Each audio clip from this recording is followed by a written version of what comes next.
PLA On Point. In this video, I show how to import measurements from a Tecan Magellan workspace file into PLA 3.0. I use the Tecan Magellan Spark microplate reader, together with the Tecan Magellan reader control software, to obtain the measurements from an assay plate. This data is saved in a workspace file, and is readily available for importing into PLA 3.0. After preparing the PLA 3 document, I click Acquire Data on the action bar. In the following dialog, I choose the Tecan Magellan Automation module.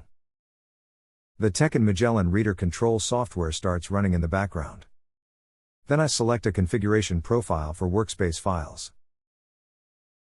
I also select the workspace file I want to import.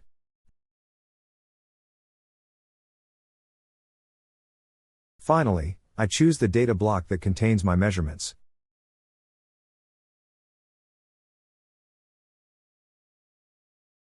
And click Acquire. Measurements were imported successfully. I can now right-click a value to view annotations. The annotations dialog contains detailed information about the origin of the value.